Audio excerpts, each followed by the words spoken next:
Hey YouTube, how's it going?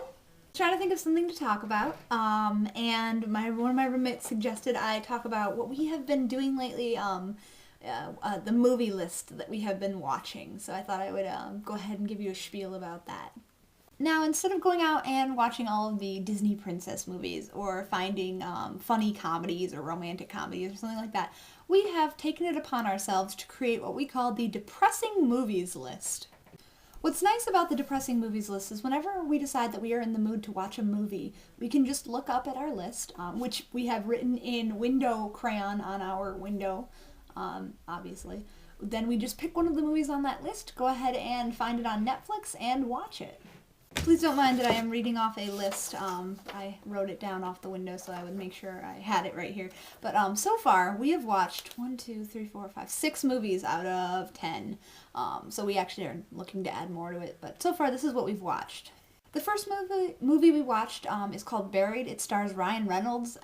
He's the only person in the movie besides, like, at one point there's a video of another person. But it's about Ryan Reynolds, who's a soldier, not a soldier, sorry, he's a truck driver over in Afghanistan trying to like help rebuild things, and he's kidnapped and buried alive.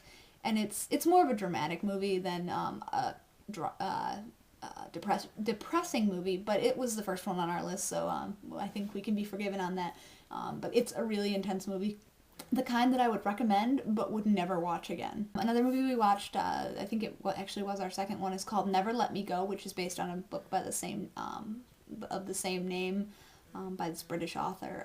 It's a really good movie. It's a dystopian about people who, well, I don't want to give anything away, but it's really good. There's a love triangle. It's really sad. The book is better, of course. There's some things about the way it was written that annoyed me, but I might just be a literary snob at this point. But it's a really good book, and the movie's really pretty close to the book itself, so that's pretty cool. We watched, this is the interesting thing, we have watched 3 different movies on the Holocaust, and we have 3 more to go. The Holocaust seems to be one of our main themes. We've watched Schindler's List, Night and Fog, and The Boy in the Striped Pajamas. Schindler's List being a black and white film, filmed in the 90s. The black and white was a director's choice. It was Steven Spielberg, I believe. Yeah, I think it was Spielberg. And it's just a really good movie. Very sad, but it has an uplifting end, I would say. Boy in the Striped Pajamas is based on a book, so not based on real events, and it actually revolves around an officer's son and what he does in interaction with other people within that concentration camp.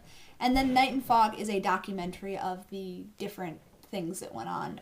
I think it focuses mostly on Auschwitz, but it just kind of is an overview of the horrors that happened. Very short. That one's like 30 minutes long, but very interesting. The people obviously did their research for that one. The final movie that we have watched so far on our Depressing Movies list is King Kong, the 2005 version directed by Peter Jackson, which, by the way, I highly recommend.